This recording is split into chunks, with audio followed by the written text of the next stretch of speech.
Greetings and welcome to the energy of Cancer. This is Ron from Tarotofthetwinsun. We are working now with cardinal water. The 4th and the 10th axis is essentially open right now. Cardinal earth and water, the 10th and the 4th. And yes, today we'll be doing a reading for the energy of Cancer. It's June. Time is flying by like a crazy MF. And it's pretty intense how much of the time has flown by already.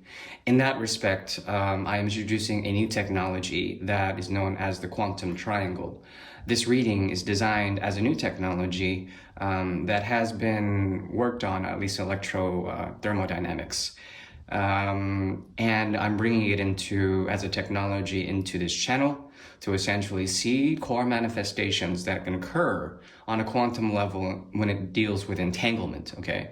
Now, entanglement is an interesting concept, and it has to do with any two subjective relations, agents, if you will, that are entangled, and in their entanglement, they core manifest some form of gross materiality on a 28-dimensional plane.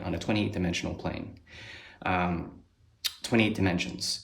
So all of that aside, basically, it's a simple reading, about 3 to 4 cards. I could do up to 8 cards, depending on the need for complexity. We're going to keep it simple this month. And we'll firstly, of course, start out with the general reading in terms of karma for the energy of Cancer. We'll get started now. Thank you for tuning in, and we shall get started now.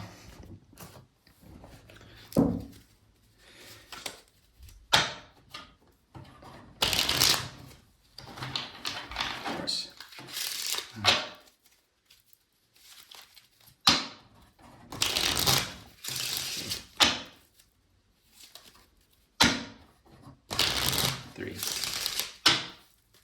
4.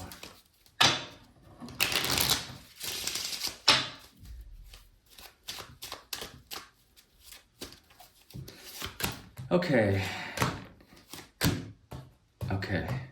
Interesting. What is this truth? Okay. And what is it into? Okay, interesting. So we have here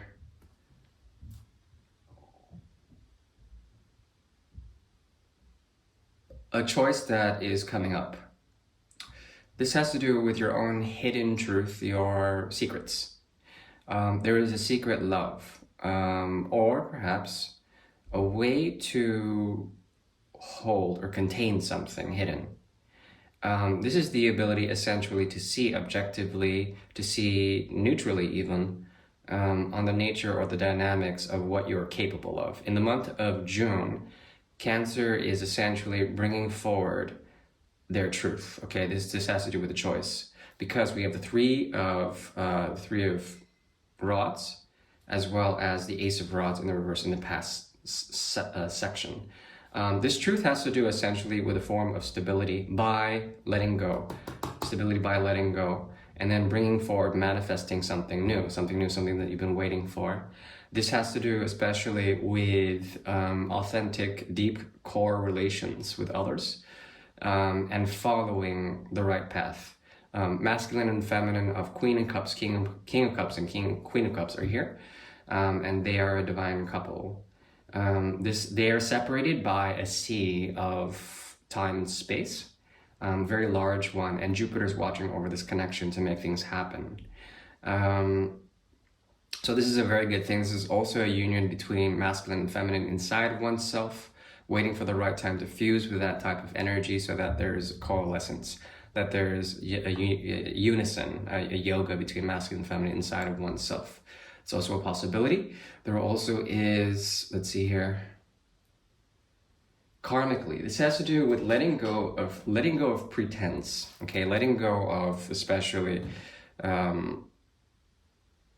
anything that would destabilize you. There's a conservative way of doing things. It has to do with the tradition, the fallback of Cancer, okay? You're coming in as true form in this month, true form King of Cups. And the King of Cups has a sort of truth hidden behind the King of Cups' head.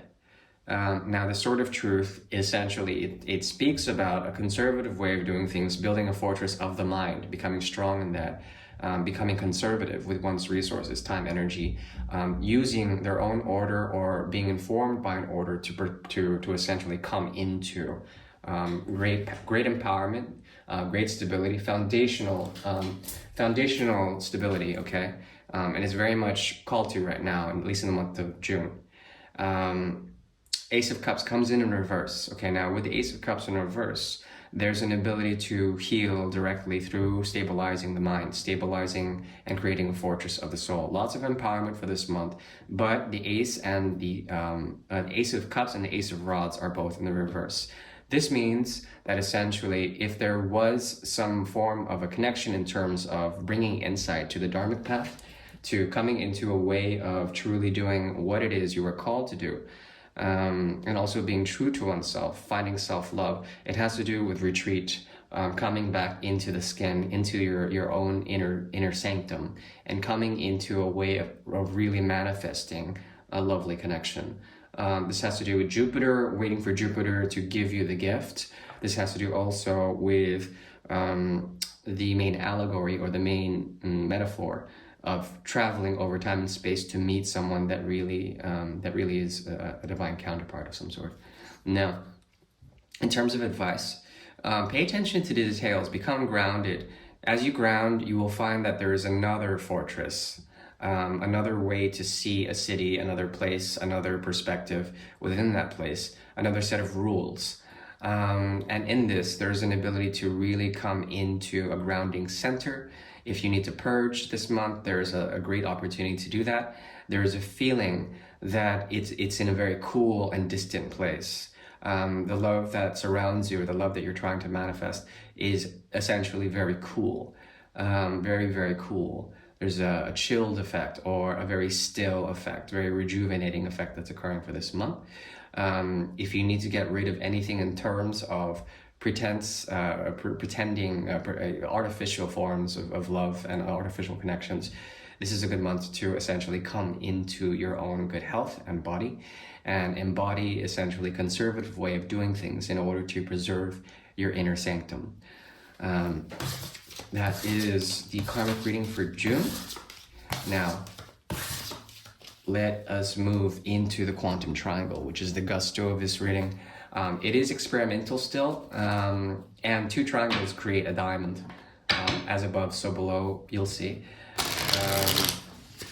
Yeah, I hope you guys are having a good month. I am evolving, and the practice is evolving, and everything is in its right place, let's say. Hopefully.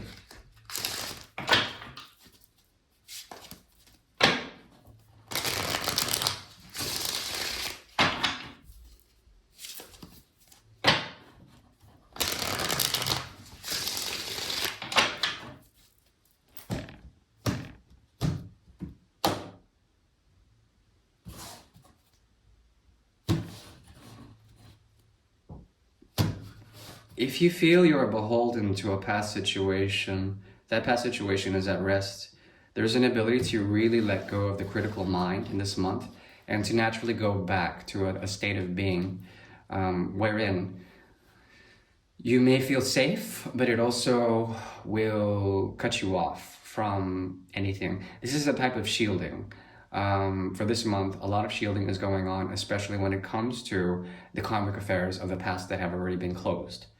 The past no longer can come into the present. Currently, there is the energy, especially when it comes to the quantum triangle, excuse me, of creating shields and force fields and really protecting your subtle body, your energetic body, all of that. And you are protected from past connections. That is what I see currently. Let's see here. Okay, interesting. When it comes to the active nature of the quantum triangle, it's 1, 2, 3. There's a past version of yourself that has had to let go of indecision. At the same time, there is a decision to let go of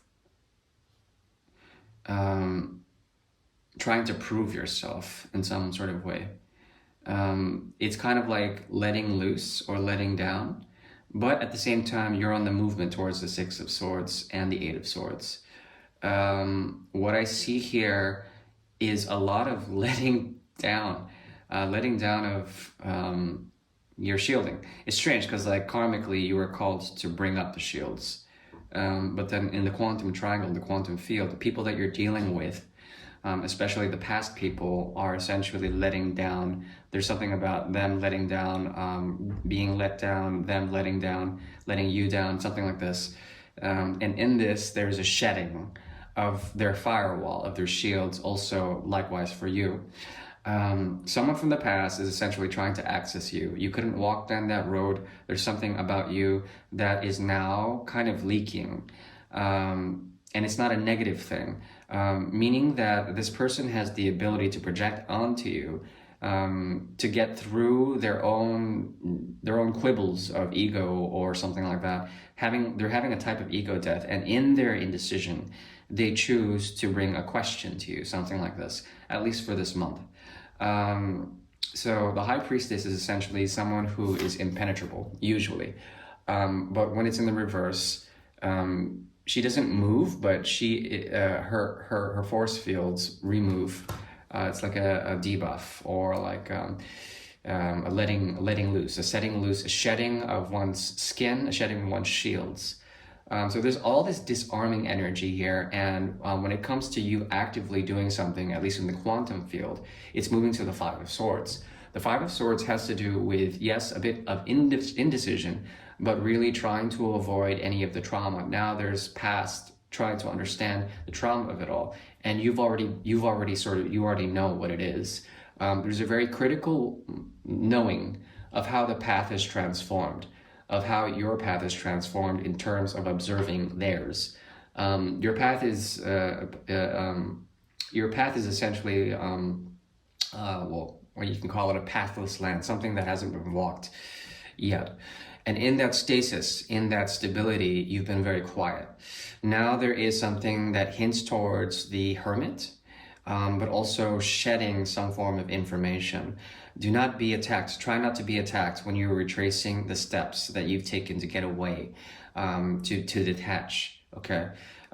You're not in danger, but you certainly are more sensitive this month. And not only that, you have secrets that you are willing to share this month.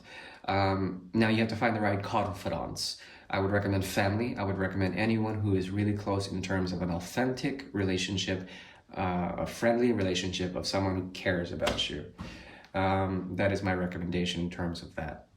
Now the quantum triangle goes further, and as it goes into the passive mode,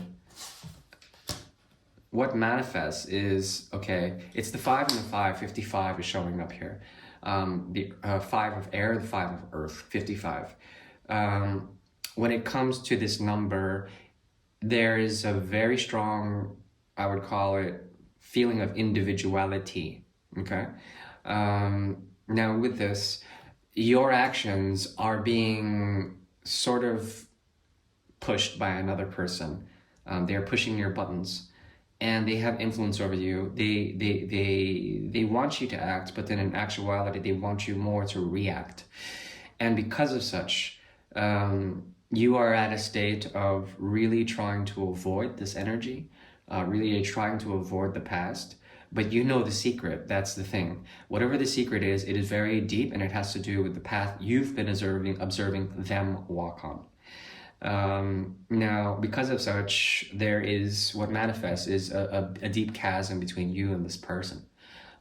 This has to do with you both being on a path, let's call it, on a timeline that is outcast. And because of such, there is an existential crisis, there's feelings of loneliness, there's also feelings of despair in this. The actions that are here, that are produced to manifest some sort of co-created reality with this person, it's in a receptive way, meaning that both of you can easily contact each other in terms of receptivity, meaning that both of your antennas are conduit, and you can easily produce messages to each other. Be careful with this. It's considered outcast. So that kind of practice, is available as a technology. Being able to, say, telepathically communicate with someone is a technology, but you must be conscious of who you share your insights with, especially when you're observing the paths of another. There's something called consent here. So it's important to use the rules of consent to not transgress boundaries and to be an observer, not someone who would, let's say, spill the can of beans. You're walking the line between clarity and non-clarity, between night and day. The recent energies in Taurus has been quite informing for you. You can tell night from day, let's say. And there's something about the clarity that is coming in this month and the month before in terms of Taurus and Gemini energy. This is your challenge, because the clarity that you seek out can also burn you. The information that you seek out can also burn you and can burn another. It's your job as the High Priestess to make sure that the information is kept secret, and that the secret that you hold, it goes into the right hands. Those who can understand the objective or neutral observation of others, especially when it comes to others' paths. That is the best I can do in terms of this quantum triangle, in terms of advice. Yes, the connection that you have with this person is based on, let's call it, desire. You have to ask yourself if this is truly true when it comes to true love.